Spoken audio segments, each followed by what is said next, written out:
नमस्कार, मैं हूं आपके साथ गौरव राजेंद्र। बुलेटिन की शुरुआत करते हैं। समाजवादी पार्टी प्रमुख अखिलेश यादव उत्तर प्रदेश में चल रहे एसआईआर को लेकर चुनाव आयोग और बीजेपी पर हमलावर हैं, जिस पर पलटवार करते हुए उत्तर प्रदेश सरकार के मंत्री जयवीर सिंह ने क्या कुछ कहा, आइए आपको सुनवाते हैं। बात यह है कि आज अखिलेश जी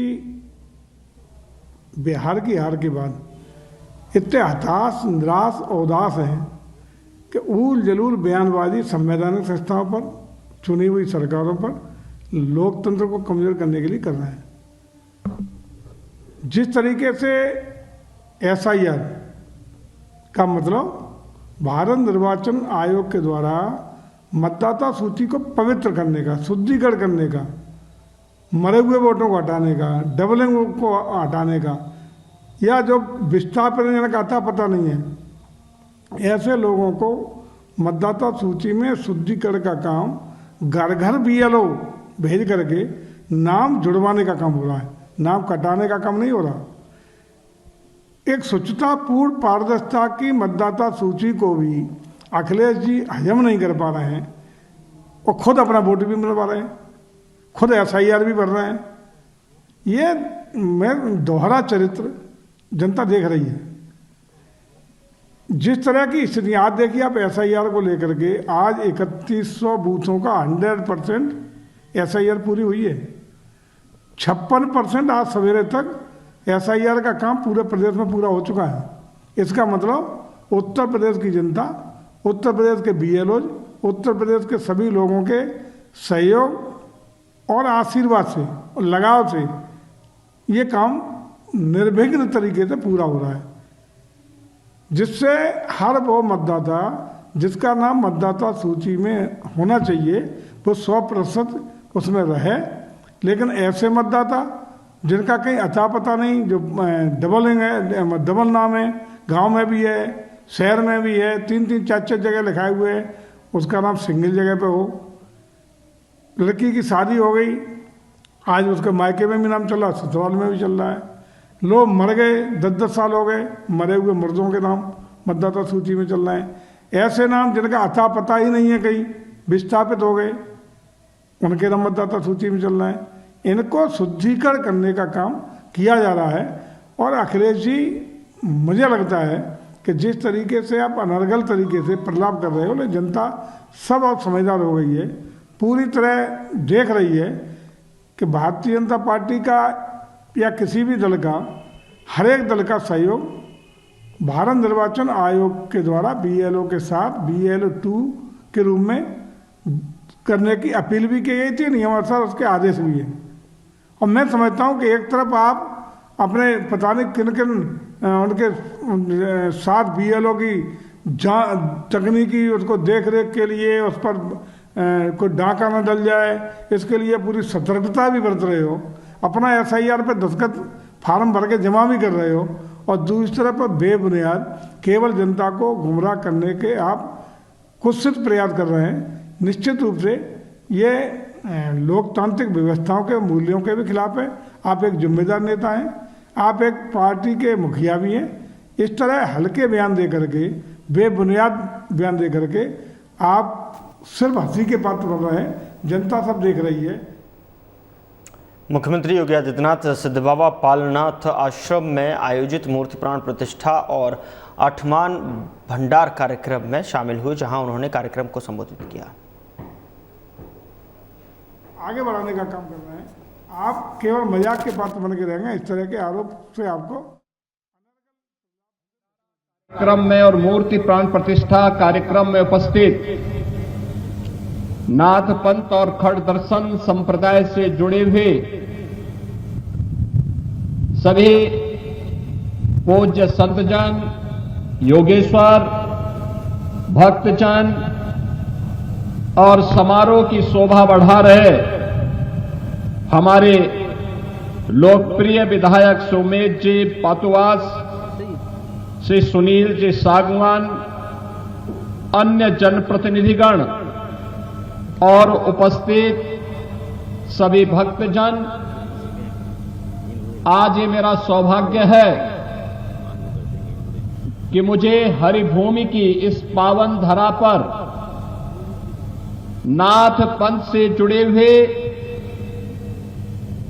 पूज्य योगेश्वरों, संतों और शिव परिवार के इस मूर्ति प्राण प्रतिष्ठा कार्यक्रम और 8 मान भंडारा के इस भव्य समारोह में आप सभी के दर्शन और आपसे संवाद करने का सौभाग्य प्राप्त हो रहा है। मैं इस अवसर पर इन सभी पूज्य योगेश्वरों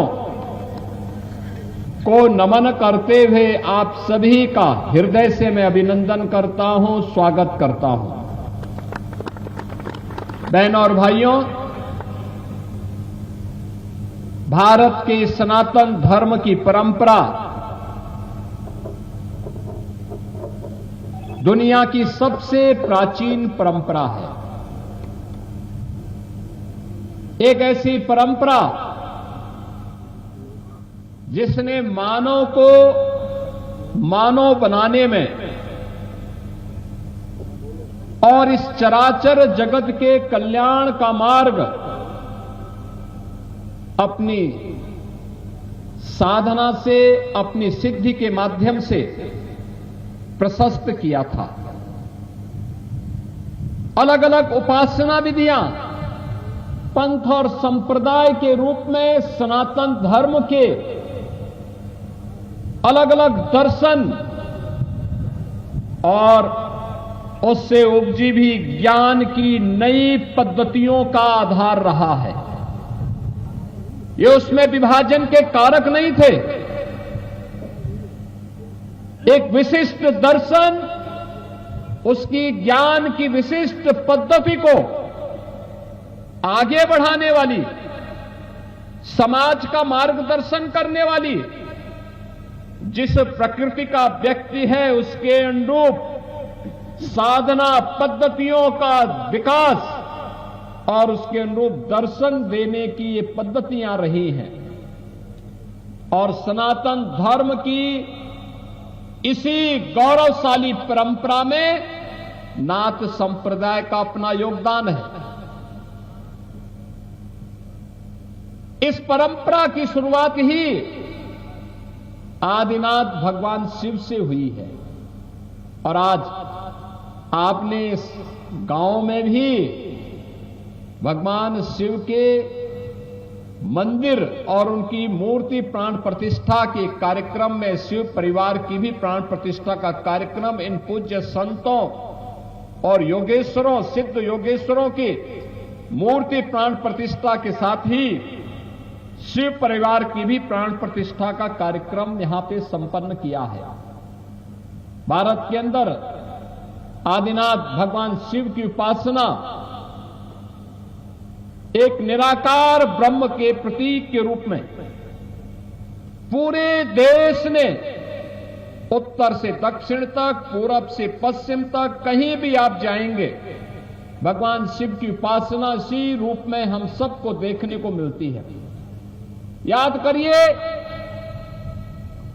कैलाश में विराजमान भगवान, कैलाश के वासी भगवान शिव हो या रामेश्वरम में विराजमान भगवान रामेश्वर, ये सभी शिव के वे रूप हैं जो भारत की एकात्मता का भी प्रदर्शन करते हैं। हमारे नाथ संप्रदाय के योगियों ने सनातन धर्म की इन्हीं शिक्षाओं के प्रचार प्रसार के लिए 12 अलग अलग उपपंथों के माध्यम से उसे सर्वसुलभ करने के लिए व्यापक पैमाने पे अपने सिद्धों, अपने योगेश्वरों, अपने योगियों के माध्यम से उसे आम जन तक पहुंचाने के लिए इस कार्यक्रम को अलग अलग कालखंडों में अलग अलग तरीके से पहुंचाने का काम किया। और आज मुझे इस गांव में आकर के, कवलाना में आकर के मुझे अत्यंत आनंद की अनुभूति हुई। मैं जब ऊपर से आ रहा था, मैं देख रहा था, मैं समझ रहा था कि मुझे हो सकता और आगे जाना होगा, क्योंकि जब मैंने महंत बालकनाथ जी महाराज से पूछा था कि मुझे दिल्ली से वहां पहुंचने में कितना समय लगेगा, तो उन्होंने कहा 45 मिनट। तो मैं समझता था कि एक कार्यक्रम दूर है, मैं समझता था यहां किसी राजनीतिक दल की कोई बड़ी रैली है। इतना बड़ा जमावड़ा किसी भंडारे में हो, यह अद्भुत है, अभिनंदनीय है, अविस्मरणीय है। आयोजकों को मैं धन्यवाद देता हूं, आप सभी का मैं अभिनंदन करता हूं और पूज्य संतों को नमन करते हुए उनका भी मैं अभिनंदन करता हूं। यह भंडारा कार्यक्रम नाथ संप्रदाय की परंपरा में अपने इष्ट को स्मरण करने, उनके प्रति कृतज्ञता ज्ञापित करने का अवसर तो हमें प्रदान करता ही है, आपसी मिलन का भी एक अवसर प्रदान करता है। और आपने हरियाणा में भी प्रयागराज महाकुंभ की याद का स्मरण करवा दिया है। क्या भव्य और दिव्य कुंभ था, महाकुंभ था, और वही दिव्य और भव्य महाकुंभ का दर्शन आज हमें कवलाना गांव में भी झज्जर में हो रहा है। यानी आपस में मिलने का, सनातन धर्म का प्रचार प्रसार करने का, नाथ संप्रदाय के योगेश्वरों सिद्धों की शिक्षाओं के प्रचार प्रसार करने का, योग और ध्यान के माध्यम से, प्राणायाम के माध्यम से कैसे हम स्वस्थ बनकर के स्वस्थ भारत और विकसित भारत के निर्माण में अपना योगदान दे सकते हैं, इसके लिए जानने का। आपके सामने मंच पर बैठे हुए जितने भी योगेश्वर हैं, सामने बैठे हुए जितने भी योगेश्वर हैं, एकांत में वास करने वाला इनमें ज्यादातर है, जिनकी एकांतिक साधना यदा कदा उन्हें कई सार्वजनिक मंचों पर ही सार्वजनिक कार्यक्रमों में लाती है, अन्यथा अपने आश्रमों में अपनी एकांतिक साधना में वे लीन रहते हैं। लेकिन आज इस भंडारा कार्यक्रम में भी वे भी उपस्थित हुए हैं। बहनों और भाइयों, आपने 25 नवंबर को देखा होगा सनातन की विजय कैसे आगे बढ़ती है। जब हम एक साथ सोचते हैं, एक साथ बोलते हैं, एक साथ चलते हैं, तो उसका परिणाम भी ऐसे ही आता है। क्योंकि हमारे यहां तो कहा गया है ना, यह तो धर्मस्त तो जय, जहां धर्म होगा वहीं जय होगी, विजय होगी, अवश्य विजय होगी। और जब एक साथ बोलेंगे, एक साथ चलेंगे, एक साथ सोचेंगे, तो परिणाम तो आना ही था। श्री अयोध्या धाम में प्रधानमंत्री जी के कर कमलों से अयोध्या में श्री राम जन्मभूमि पर आपने भगवा सनातनी ध्वज को फहराते हुए देखा होगा। कितना भव्य ध्वज आप देख रहे होंगे। यहां मंदिरों पे भी जो ध्वज फहराया गया है, सब भगवा ध्वज है। ये भारत के सनातन धर्म की परंपरा का ध्वज है। ये भारत के सनातन धर्म की परंपरा का प्रतीक है। ये केवल एक वस्त्र नहीं, ये आसमान की ऊंचाइयों को छूने वाला, हर सम विषम परिस्थितियों में सनातन धर्म अपने मूल्य और आदर्शों की पताका को ऐसे ही ऊंचा बना करके रखेगा। यह संदेश देने वाला एक कार्यक्रम अयोध्या धाम में आपने देखा होगा। 500 वर्षों के बाद यह अवसर आया था। याद करिए, जब 9 नवंबर 2019 को माननीय उच्चतम न्यायालय ने सर्वसम्मति से फैसला दिया कि जहां अयोध्या में रामलला विराजमान है, वही प्रभु श्री राम की पावन जन्म भूमि है, और वहां पे मंदिर निर्माण का मार्ग प्रशस्त कर दिया। पहली बार हुआ जब भारत का कोई प्रधानमंत्री अयोध्या में गया था, और अयोध्या में जाकर के उन्होंने अपने कर कमलों से प्रभु के मंदिर निर्माण के कार्यक्रम का शुभारंभ किया था। मोदी जी स्वयं गए थे और वहां पर इस कार्यक्रम का शुभारंभ किया। दूसरा, जब गत वर्ष अयोध्या धाम में भगवान के मंदिर में भगवान श्री राम का 500 वर्षों के बाद मूर्ति प्राण प्रतिष्ठा का कार्यक्रम हुआ था, तब भी अयोध्या धाम की इस अलौकिक छटा को दुनिया ने देखा था। भारत के गौरव को दुनिया ने अनुभव किया था। और तीसरी घटना 25 नवंबर को घटित होती है। आपने देखा होगा कैसे अयोध्या में भगवान राम के भव्य मंदिर में एक भगवा धर्म ध्वजा कैसे लहरा रही है, एकदम लहरा रही है, सनातन के गौरव की प्रतीक बन गई है। ये भगवा धर्म ध्वज एक संदेश दे रही है विश्व को कि सत्य और धर्म का मार्ग सदैव ऊंचा रहता है और हमेशा ऊंचा रहेगा। इसको कोई झुका नहीं सकता, कोई झुका नहीं सकता है। धर्म की जय होगी, अवश्य जय होगी। हमें विचलित हुए बगैर अपने पथ का अनुसरण करने के लिए तैयार होना होगा। और यही संदेश हमारे भंडारा कार्यक्रमों के माध्यम से भी हमारे संतगण देते हैं, एकजुटता का। एकजुट होकर के सब कार्य करते हैं। बहनों और भाइयों, आज जब मैं हरियाणा में आया हूं इस कार्यक्रम में, मुझे दो बातें आपके साथ करनी है।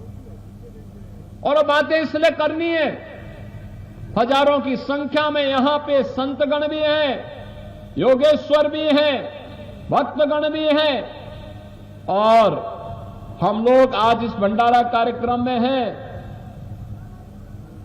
भंडारा कार्यक्रम में इसलिए है, एक भारत के अंदर भारत के अनुरूप, भारत की सोच के अनुरूप सरकारें हैं।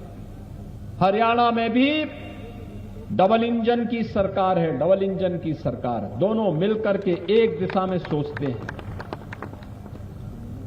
हरियाणा विकास के पथ पर आगे बढ़ रहा है। यहां के लोकप्रिय मुख्यमंत्री श्री नायब सिंह सैनी जी के नेतृत्व में आज भी हरियाणा एक नए विकास के प्रतिमान को स्थापित करते हुए आगे बढ़ रहा है। तो स्वाभाविक रूप से जब स्वर्ण युग आता है तो हमें उतना ही चैतन्य और सतर्क रहने की भी प्रेरणा देता है। याद करना, भारत का जब स्वर्ण युग आया था तब विदेशी हमले भी होने प्रारंभ हो गए थे। हमें फिर से सतर्क होना होगा। ये हमले दो प्रकार से होंगे। एक हमला आज के दिन पे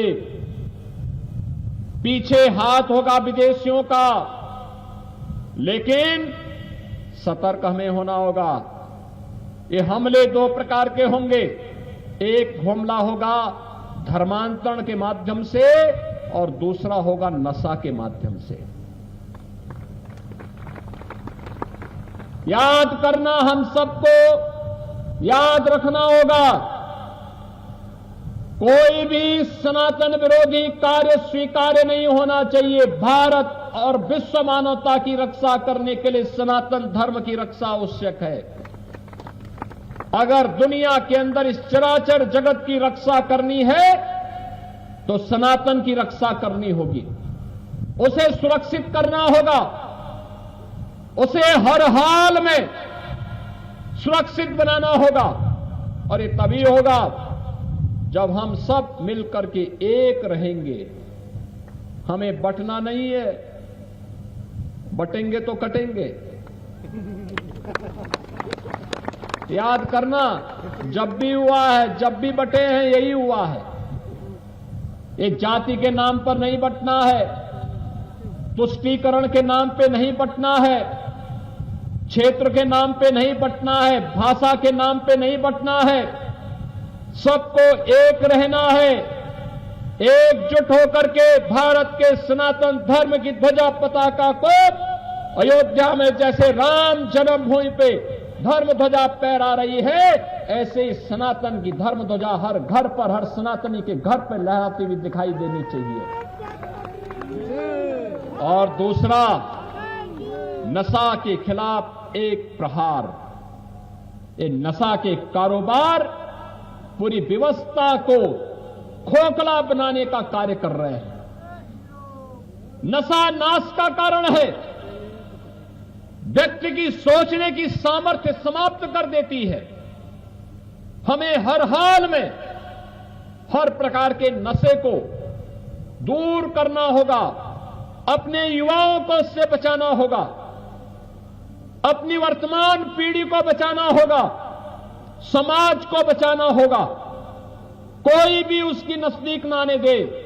याद करना, हमारा दुश्मन लगातार फिराक में है। वह किसी न किसी रूप में नशा का कारोबार भारत के अंदर फैलाना चाहता है। लगातार सीमा पार से इस प्रकार की शरारतें हो रही हैं।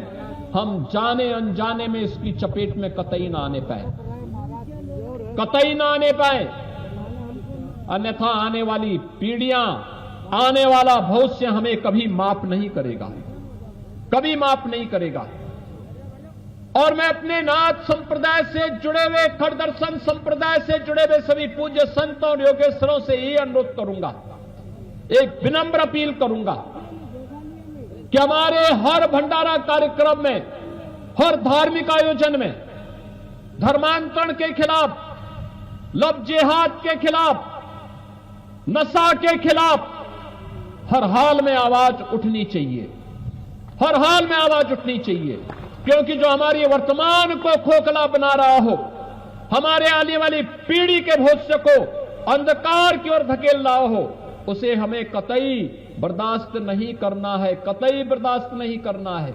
हमें उसके खिलाफ एक बड़े अभियान को लेकर के चलना होगा। मैं अभी देख रहा था, नाथ संप्रदाय के कुछ गृहस्थ जोगी सारंगी बजा करके कार्यक्रम में आते समय अभिवादन कर रहे थे। बहनों और भाइयों, ये नाथ सिद्धों और योगेश्वरों का जन जागरण का पुराना तरीका रहा है। गांव गांव में जाकर के जन जागरण को पैदा करना, लोगों को समाज के अनुरूप आचरण करने और समाज के अनुरूप देखने, चलने और समाज के सामने कहां संकट है उसके बारे में अवगत कराने का भी एक माध्यम था।